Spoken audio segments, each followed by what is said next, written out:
नमो भगवते वासुदेवाय मित्रों। चलिए भैया, कल हम लोगों ने क्या किया था, भाषा कौशल को देख लिया था। आज हम लोग देखेंगे भाषा कौशल के कितने सोपान होते हैं। सोपान का मतलब सीढ़ियाँ ना। अगर भाषा कौशल के सोपान देखिए, जितने लोग टेट और सीटेट की जितनी भी पेडागाजी होगी भैया सब हम पढ़ाएंगे, ठीक। बस आप लोग जैसे अपना सहयोग दे रहे हैं ना, वैसे ही आप सहयोग देते रहिएगा। दिल गदगद हो जाता है आप लोगों का लाइक वगैरह देख के, और आप लोगों का यह मैसेज जो आता है कि सर बहुत अच्छा है, ये सब देख के एकदम पूरा दिल गदगद हो जाता है। तो थोड़ा सा हमको भी ऊर्जा आती है और हमको लगता है कि नहीं, अब हमको और बेहतर करना चाहिए। तो ये सब चीज़ें हुई बहुत अच्छा लगता है। चलिए, बाकी आप लोगों का ज़्यादा समय हम नहीं लेंगे। अगर भाषा कौशल के सोपान की बात करेंगे, भाषा कौशल के सोपान यानी भैया चरण, जिसे आप सीढ़ी कहते हैं। भाषा कौशल के सोपान या चरण जिसे आप क्या कहते हैं, सीढ़ी कहते हैं ना। तो भाषा कौशल के कितने सोपान होते हैं भैया? 4 सोपान। यानी भाषा कौशल के कितने सोपान होते हैं?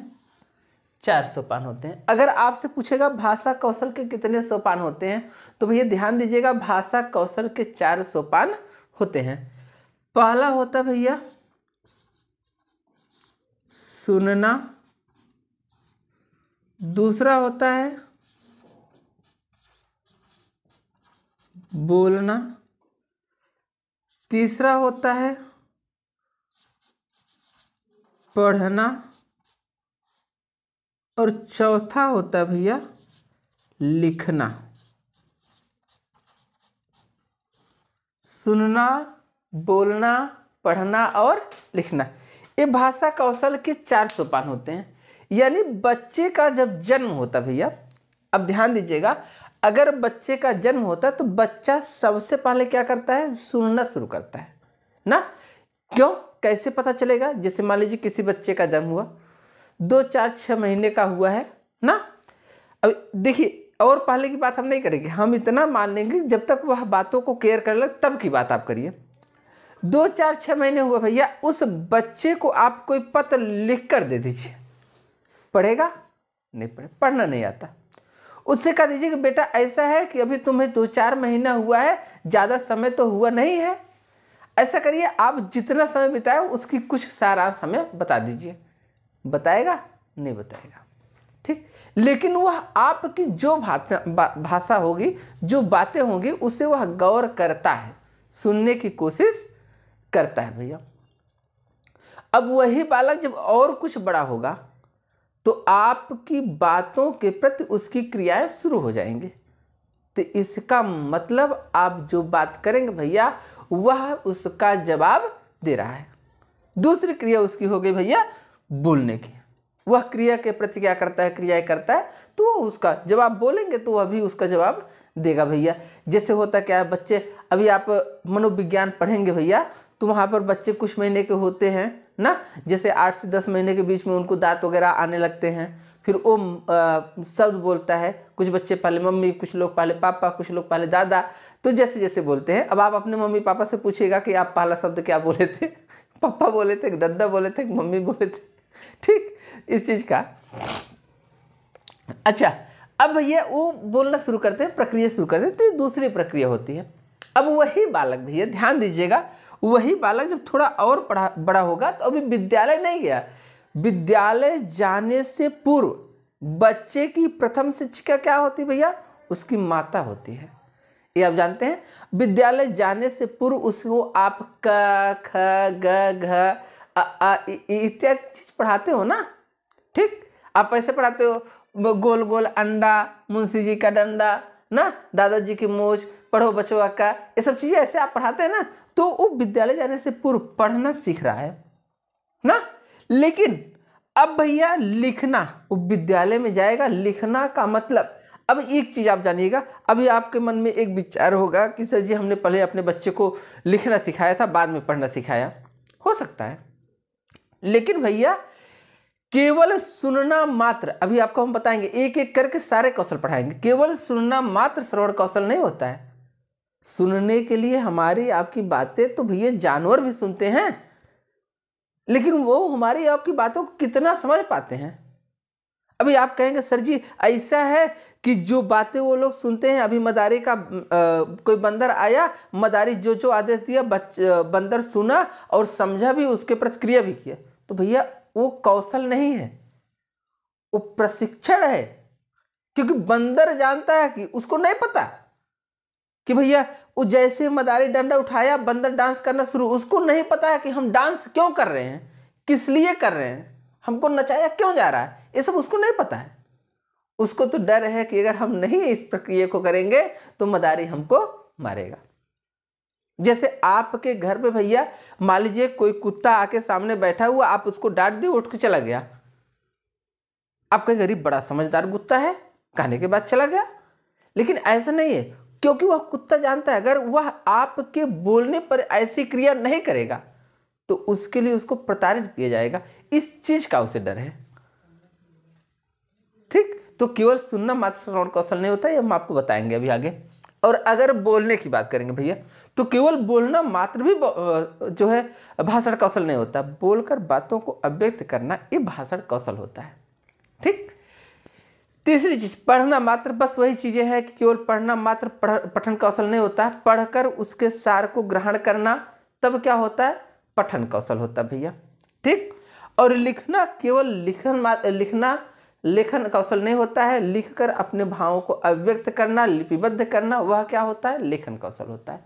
अभी सबकी एक एक भैया सुनना, श्रवण कौशल, बोलना, भाषण कौशल, पढ़ना, पठन कौशल, लिखना, लेखन कौशल, एक एक चीजों का हम क्या करेंगे भैया, विस्तृत रूप से वर्णन करेंगे। ठीक, चलिए अब ध्यान दीजिएगा भैया, मैंने कहा कि ये जो सुनना, जब बालक कोई चीज को सुनता है, जैसे अब मैं बोल रहा हूं आप सुन रहे हैं, तो जितनी भी बातें हम बोल रहे हैं भैया, तो आप उसमें से कुछ न कुछ ग्रहण कर रहे हैं। ठीक, अब मैं क्या किया भैया, इस चीज को जो लिखा हुआ है इसे आप पढ़ रहे हैं ना, हमारी बात को सुन रहे हैं और लिखी हुई चीजों को पढ़ रहे हैं, तो कुछ हमारी बातों से आप ग्रहण कर रहे हैं, कुछ इससे पढ़कर ग्रहण कर रहे हैं। तो इसका मतलब भैया पढ़ना और सुनना ये दोनों क्या हैं, ग्रहण कौशल हैं।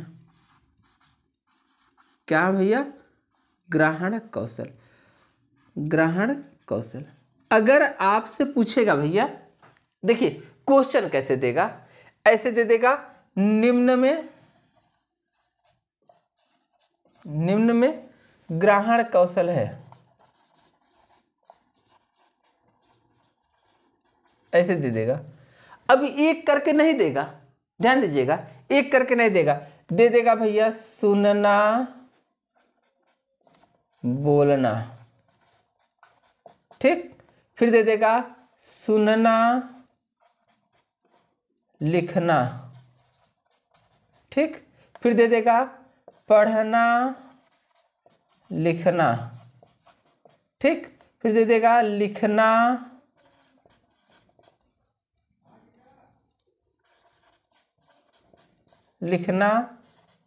पढ़ना, सॉरी लिखना, बोलना दे देगा, ऐसे दे देगा भैया।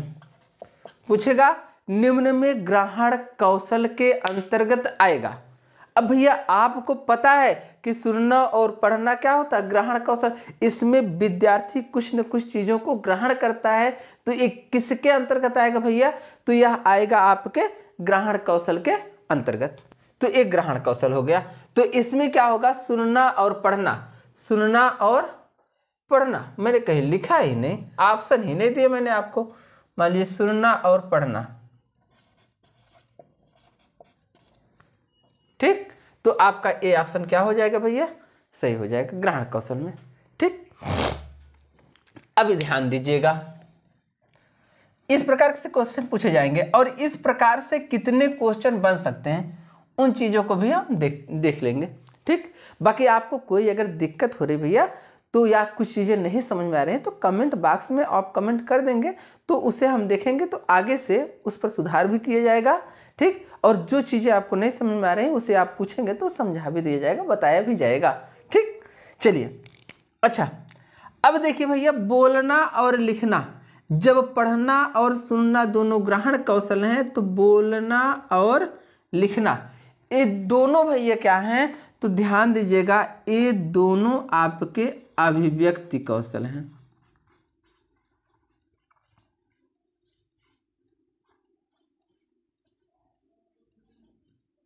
अभिव्यक्ति कौशल। क्यों?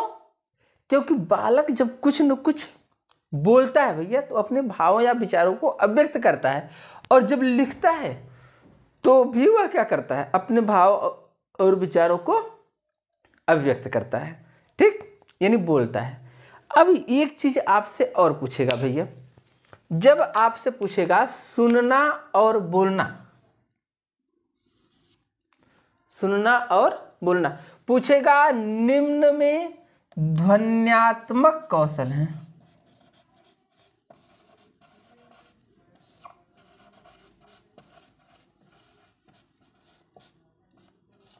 ध्वन्यात्मक कौशल, अगर आपसे ध्वन्यात्मक कौशल की बात करेगा भैया तो ध्यान दीजिएगा, ध्वन्यात्मक ऐसे कौशल जिसमें केवल ध्वनियां होती हैं।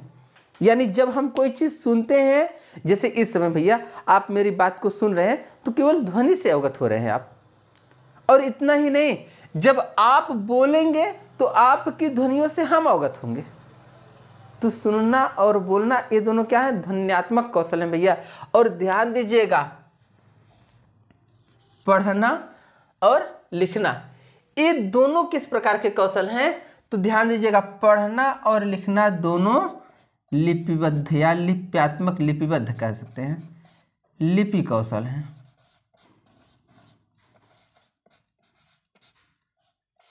क्या है भैया, लिपि कौशल है। इन दोनों में लिपियां प्रधान होती हैं। जब बालक पढ़ता है तो लिपि, जो लिपिबद्ध हुई चीजें रहती हैं उसको किसी न किसी रूप में क्या करता है, ग्रहण करता है। और जब बालक लिखता है तो अपने भावों और विचारों को लिपिबद्ध करता है। ठीक, इस चीज को आप विशेष ध्यान दीजिएगा। अच्छा, एक बार इसका स्क्रीनशॉट लीजिएगा आप, फिर हम आगे चलते हैं।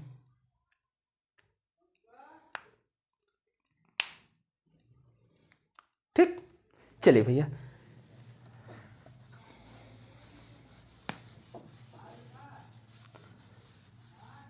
अच्छा एक लाइन इसी में हम और लिख लेते हैं भैया, अगर भाषा कौशल हम सीखते क्यों हैं, इसका उद्देश्य क्या हो सकता है। तो एक लाइन हम लिख सकते हैं भैया, भाषा कौशल का उद्देश्य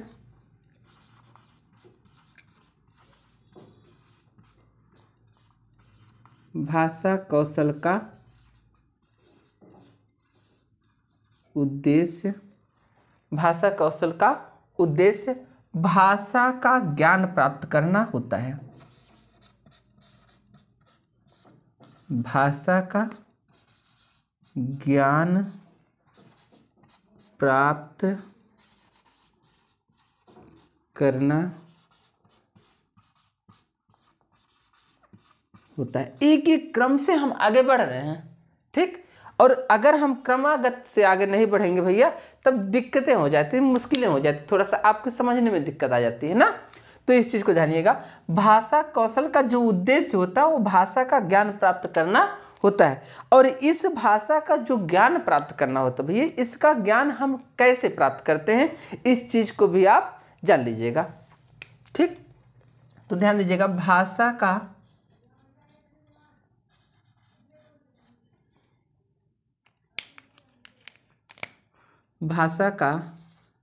ज्ञान प्राप्त करने के लिए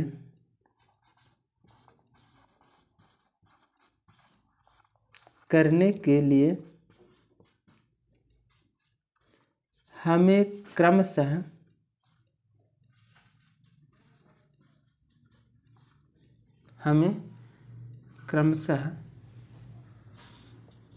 सुनना,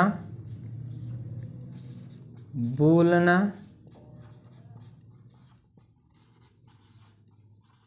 पढ़ना,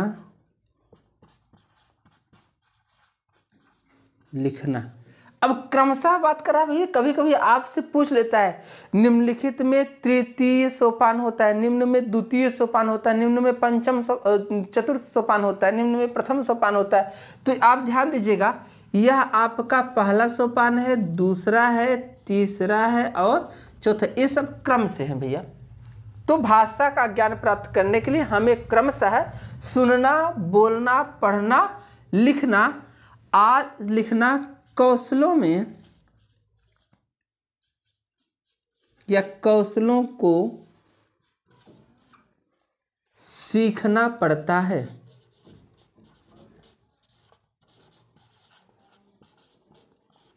सीखना पड़ता है। अब सीखना पड़ता है भैया, अगर सीखना पड़ता है तो अब आप ध्यान दीजिएगा, इसमें से एक एक करके हम भी सीखेंगे। तो हमारा जो अगला टॉपिक होगा भैया वह होगा श्रवण कौशल। यानी श्रवण कौशल को हम कैसे सीखते हैं, श्रवण कौशल की आवश्यकता हमें क्यों पड़ती है, श्रवण कौशल में हमारी दक्षता कैसे होती है, निपुणता कैसे होती है, श्रवण कौशल हमारे लिए कितना सहायक होता है, श्रवण कौशल सार्थक कब होता है, यानी श्रवण कौशल भैया आपका प्राप्त कब होता है, श्रवण कौशल सार्थक कब होता है, उसमें बाधाएं क्या आती हैं, ये सब चीज़ें हम लोग पढ़ेंगे कल। बाकी सभी लोग भैया वीडियो को देख रहे हैं तो लाइक और सब्सक्राइब करिएगा, शेयर भी कर देंगे तो बहुत अच्छी बात है, अति उत्तम होगा। बाकी सभी के लिए भैया आज के लिए इतना ही। बाकी सभी को नमो भगवते वासुदेवाय। धन्यवाद भैया।